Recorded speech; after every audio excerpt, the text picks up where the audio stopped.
I'm Melissa Shanahan, and this is the Law Firm Owner Podcast, episode number 276.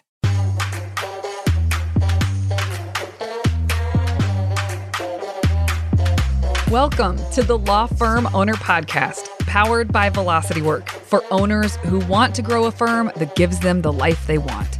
Get crystal clear on where you're going, take planning seriously, and honor your plan like a pro. This is the work that creates velocity.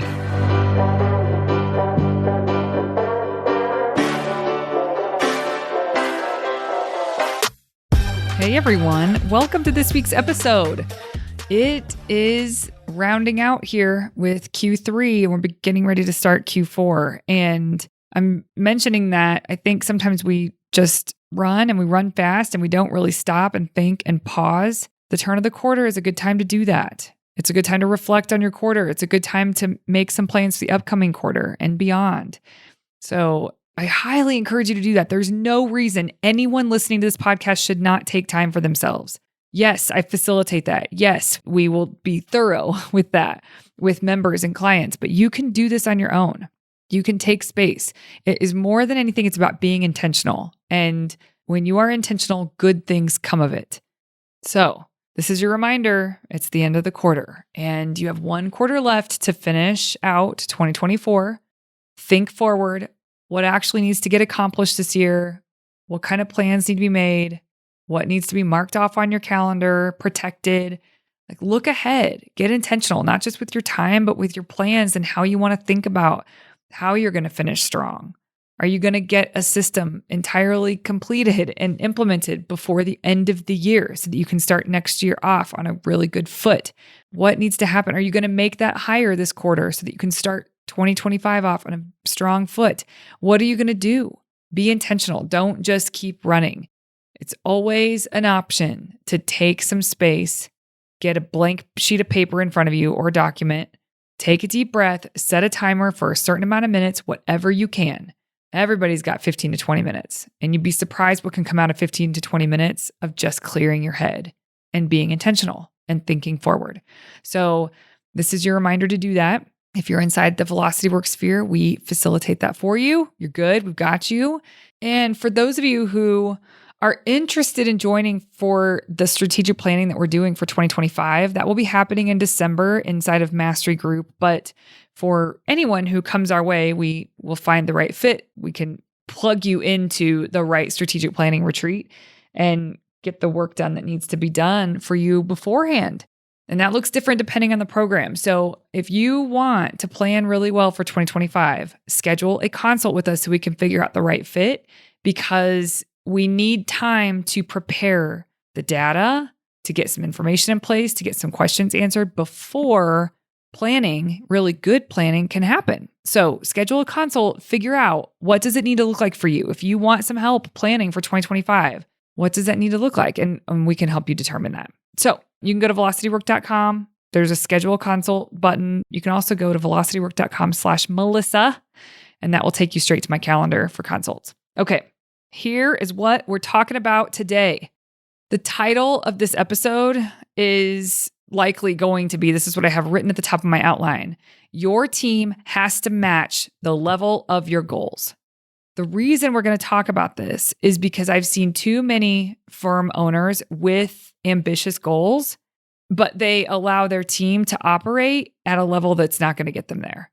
You know, as overachievers, which 99% of you are, so am I. I fall into that camp. When you operate in a way where you will achieve whatever you set out to do, you are used to achieving whatever goal you set because you can carry it. You can carry the weight. You can plow your way through. You can make things happen. You can do what it takes to hit a goal. But the problem is with a business, and when you're growing a business, you will cap out. You get to the point where you can't. But what happens, and I've seen this happen time and time and time again, is that you'll keep trying anyway. Many of you you realize you're hitting a ceiling, you're feeling exhausted, you don't really know what to do about it, so you just keep driving harder. You just keep carrying that weight forward. And what I want this episode to be is a light bulb for many of you where in your world, where you're doing this, and where you're tolerating team members that are not going to be able to get you to your goals. You're still having to carry too much. And there's different reasons this can happen. And I'll just say from the top, there may be things I say in this episode that feel cold towards the team. And I want to clear that up right away. It's me being objective. I'm saying things objectively. You get to decide what you're going to do with it. You get to decide the conversations you're going to have, the decisions you're going to make, what you're willing to tolerate, what you're not willing to tolerate. You get to decide all of that. But I'm going to be very objective on this episode, and it might seem cold. It's not cold. It's clear. There is a way to deliver it so that it's not cold when you are integrating the stuff that we're talking about into your firm. Also, if the thought crosses your mind, I would say about maybe 50% of you have this thought because I talk to you all enough to know this. If the thought crosses your mind, well, there's not enough good help out there or something along those lines, I need you to set that to the side. It is not helpful to you, to your firm, or where you're going. So you can find a bunch of evidence that that's true, but I'm telling you, there are good people out there. And if you are clear and you make your firm and the job attractive enough, and you make it a place that people want to work, the right person will come. So please do not allow that kind of thinking to win and prevent you from hearing what you need to hear and from making the decisions that you need to make for your future. So I'm asking you to set that aside. I know it's not easy. People is the hardest part. Hiring is tough in some circumstances. I am not denying that.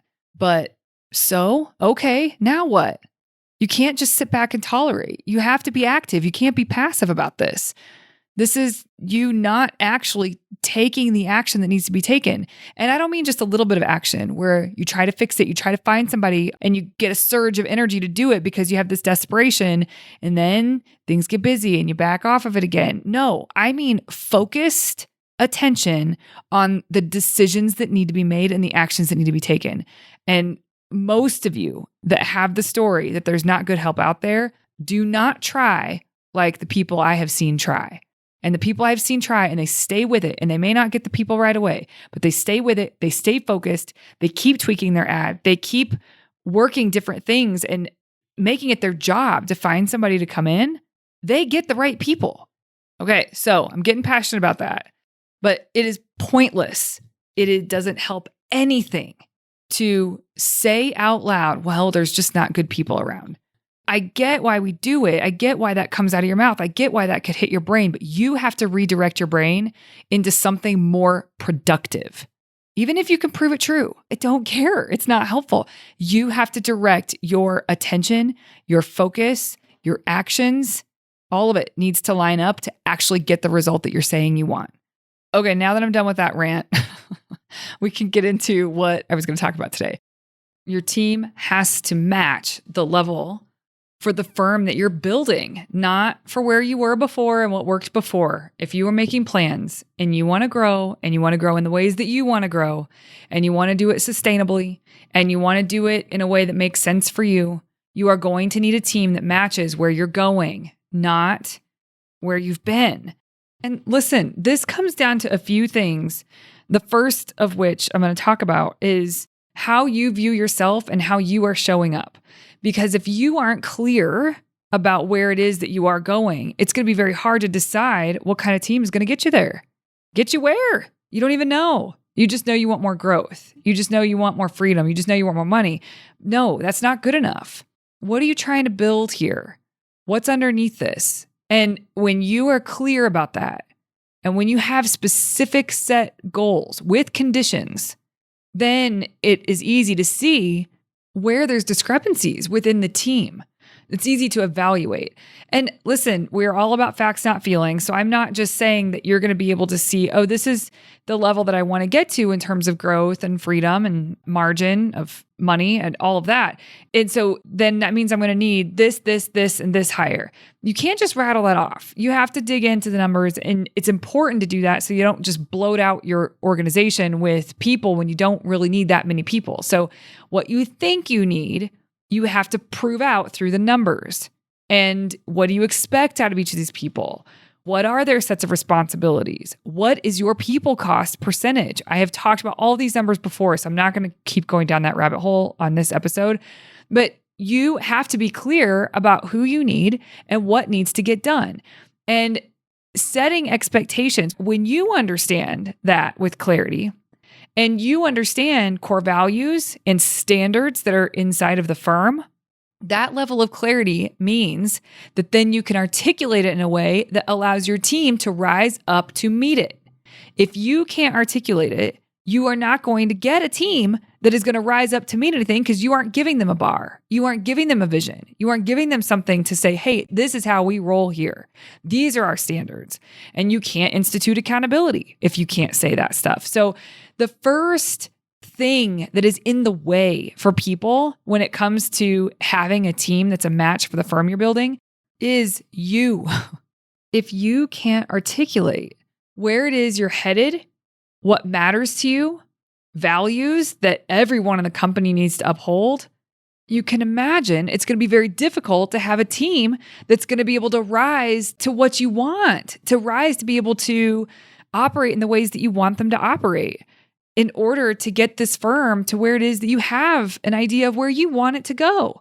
So if you can't articulate it, it's going to be a problem. And there's two main reasons people can't articulate this. Number one is that your self-image isn't a match for the firm that you want to build. And so that has to be addressed. There was an episode I did on this. It was one of the most well-received episodes of all time. It was on February 18th of 2022. It's episode number 142. And it's all about this topic. But that is the number one thing that holds people back. Their self-image isn't a match for where they're going. And so everyone around them is going to reflect that as well. But if you do begin to have a self-concept or a self-image that does match where you're going, and you're leaning into that, and you're really doing what you can to evolve yourself and to grow yourself so that you are a match, you have a self-image that is a match for the firm you're building, then you're raising the bar and you're creating a capacity inside, and that allows other people to level up as well. But if you aren't doing it, it's never going to happen for anyone else in the firm or for the team. If you want to think more about this and dig more into this, go listen to episode number 142, and that will help. Now, the other, which is very close to what I was just saying, but the other is your firm is a living, breathing entity. It's never stagnant. It's never stuck. It is constantly in flux. There's a lot of moving parts. The business itself as the entity, you have to be willing to see it get to the place that you want to see it to. And you have to have a lot of respect for the firm. We talk a lot about being a good steward of the firm, being a good steward of the business, because if you aren't taking good care of the health of it, then it's going to be very difficult to build something sustainably in the ways that you want to. And so can you hold a vision for your firm and where it's going? Can you see the possibilities for your firm? Can you imagine what that's like? And if you can't, then it's also, again, it's going to be very difficult to get the team around you on board for anything. It is vision, but it's not about having a perfect vision statement. It's about imagining this. Like, what can you imagine for your firm? And if you can actually imagine that, if you can hold that vision and continue to work towards it and make it that vision, everything needs to line up with it or it's out, right? And so if you have that, then it's a game changer. So this is very much about you as the owner. Your self-image, is it a match for the firm you're building? And can you even envision the firm that you want to build? Both of those things. So I say it's very close, self-image and imagining the firm. It's a very similar concept, but applied to you as the person and the thing that you built and are building and where it's going. So if either of those things lack integrity, and by integrity, I mean that the vision that you have for the firm honors where it is you actually want to go. Does that line up? The firm that you see in the future, does it line up? And then also your self-image, does that line up with the firm that you want to build? So you have to be clear about this or the rest falls down. Okay, the next thing, it's almost like a stack. The next thing down where sometimes this falls apart is that you don't have a team that's bought in.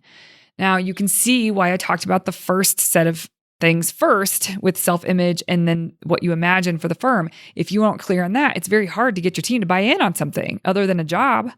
And if you have a team that's just bought into a job, like job, you can imagine this is not the team that's going to take this company to where it needs to go and where it should be.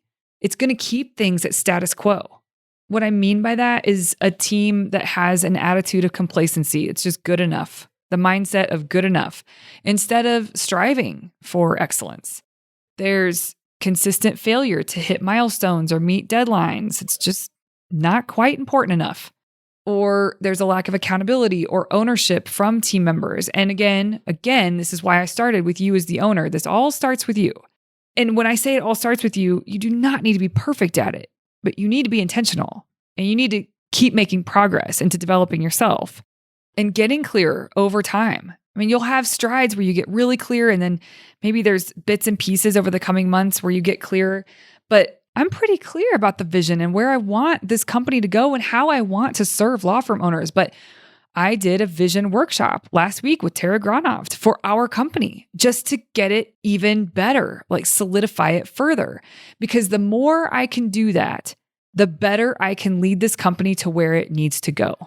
So this is an evolution, and being willing to allow it to be an evolution and not feel like you have to have all the answers, but you do need to be as clear as possible at any given moment. And if you don't feel like you're clear enough, you need to do the next thing to help yourself get clearer, right?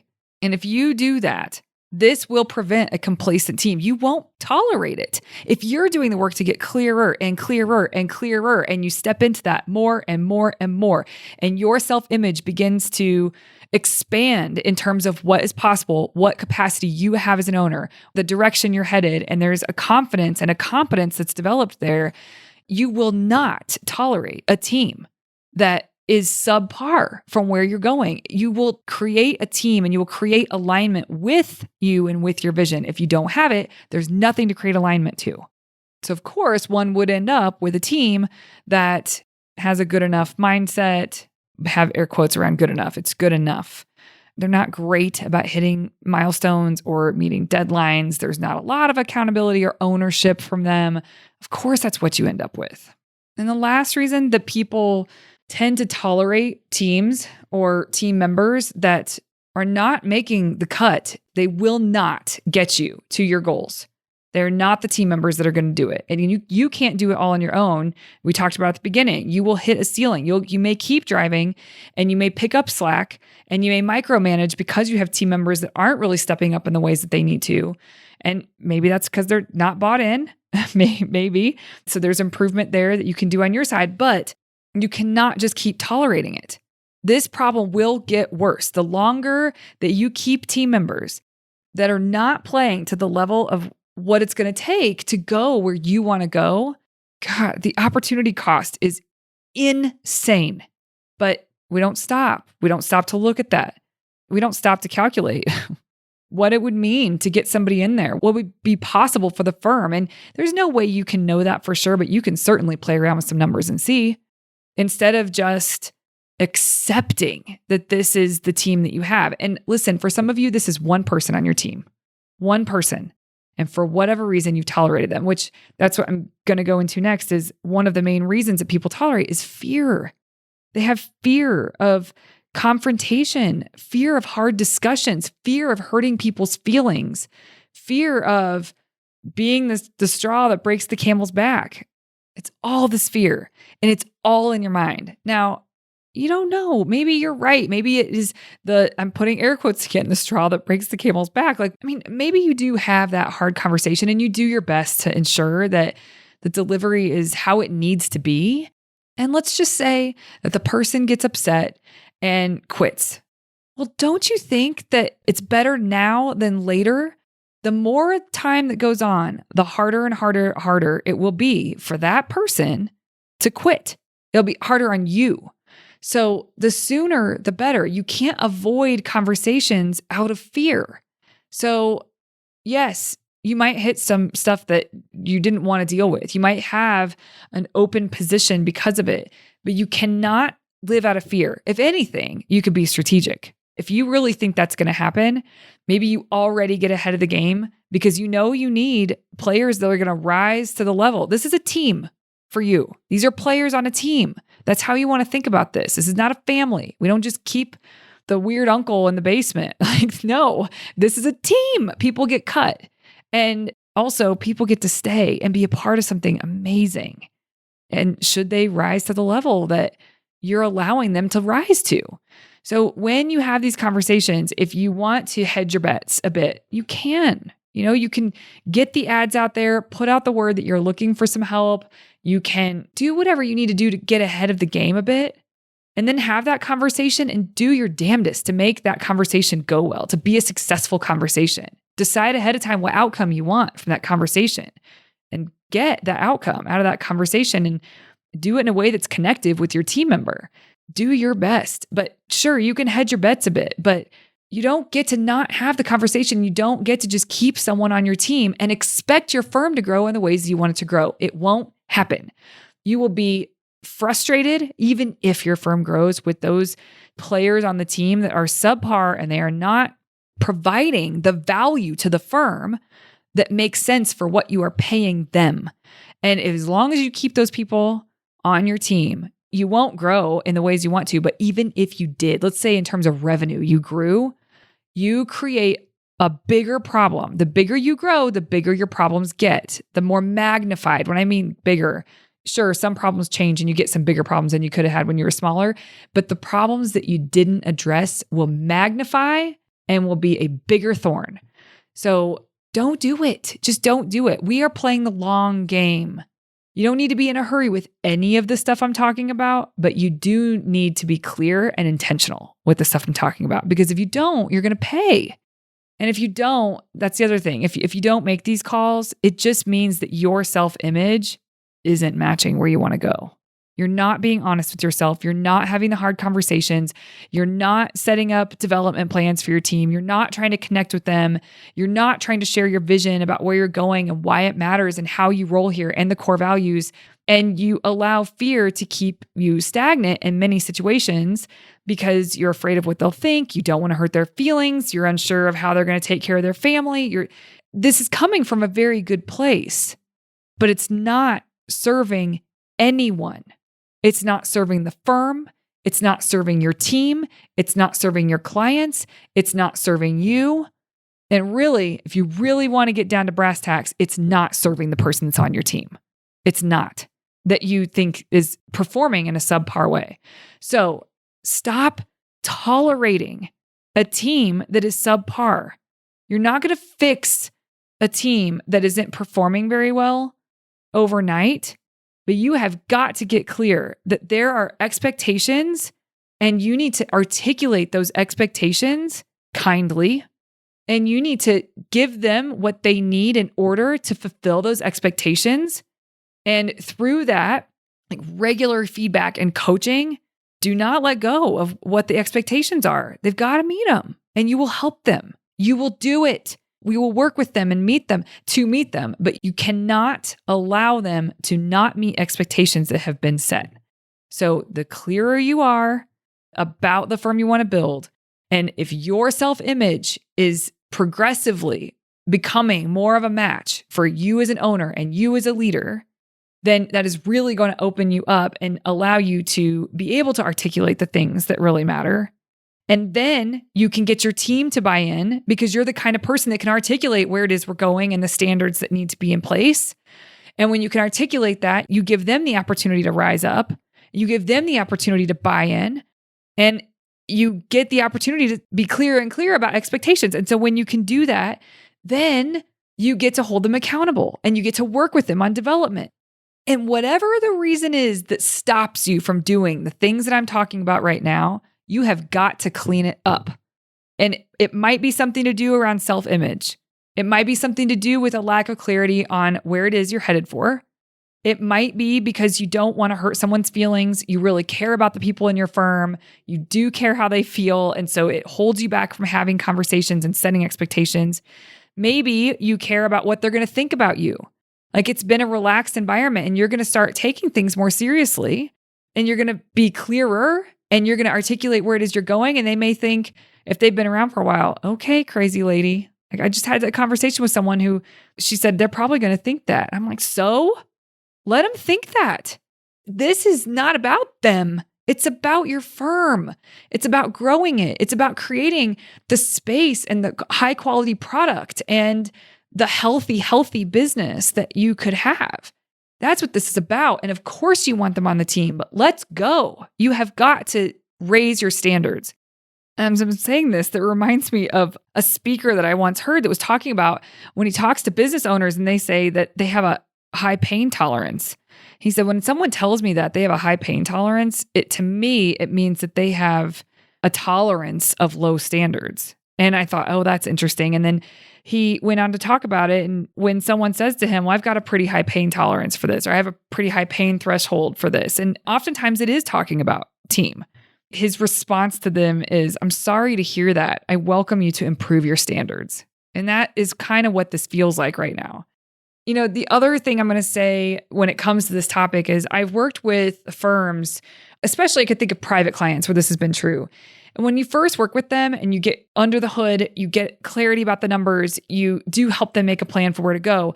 The most obvious things to work on in order to put them on a path on where it is they want to go is systems. And through the work of systems, what reveals itself is team members who won't abide by the systems. So the systems aren't broken, they aren't abiding by the system.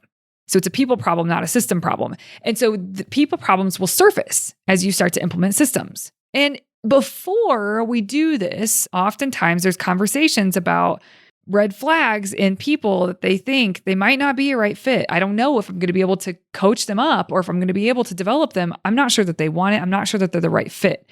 And that will be a conversation. Well, that becomes very obvious when a system gets put into place that makes sense for the business and it's not failing. The people are failing to follow it and the system works and some people are following it, but there's one or a few that aren't.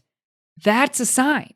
That's a sign that you are tolerating. And so then living with that is the high pain tolerance that I'm kind of referring to here when I was just sharing about the speaker. That's what I'm referring to when I have this vision in my head of you having a high pain tolerance. It's people who aren't abiding by things when there are systems for them. There are processes for them. And when you get them documented and you roll it out and they still don't do it consistently, that's a no. That does not get to happen in your firm, but people will tolerate it. They'll kind of get to the place where they're so sick of dealing with the person, they just roll their eyes and behind the person's back, and then they'll go in and fix it behind the person's back, and they stop having the conversations because they're tired of having the conversations. That's tolerating things. And I know that there are so many of you listening to this that know exactly what I'm talking about, and you might even be dealing with it right this second in your firm.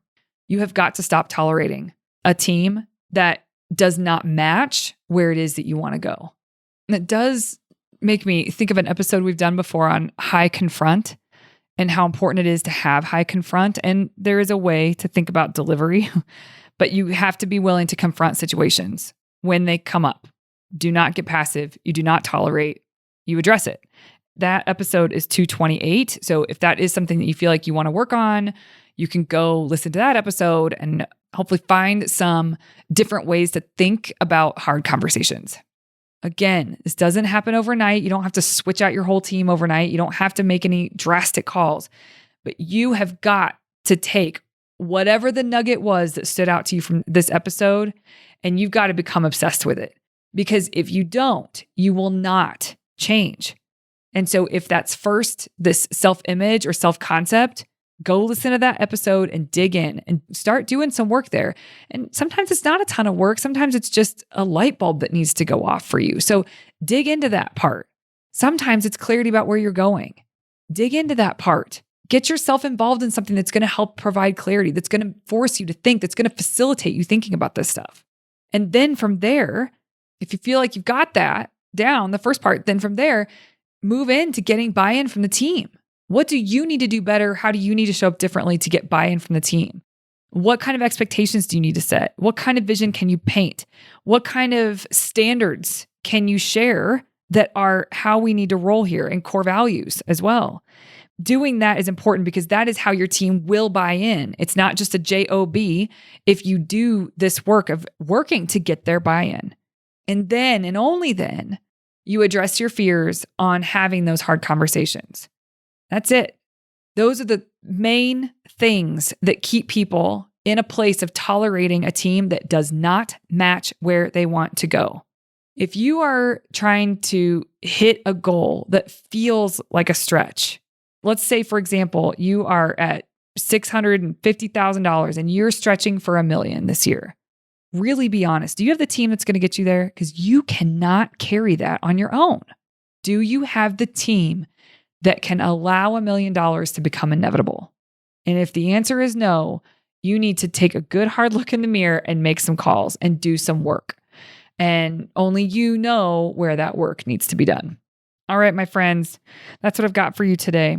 If you want help with this, if you want to think through it, or if you just want to get clear about maybe which one of these is your blocker right now, go book a consult with me. This is why I have these available, is to talk to you guys and figure out if what we do is actually going to help you with where you are. So happy to chat. All right, everybody. I'll see you here next Tuesday. Have a wonderful week. Hey, you may not know this, but there's a free guide for a process I teach called Monday Map, Friday Wrap. If you go to velocitywork.com, it's all yours. It's about how to plan your time and honor your plans so that week over week, more work that moves the needle is getting done in less time. Go to velocitywork.com to get your free copy. Thank you for listening to the Law Firm Owner Podcast. If you're ready to get clearer on your vision, data, and mindset, then head over to velocitywork.com where you can plug in to quarterly strategic planning with accountability and coaching in between. This is the work that creates velocity.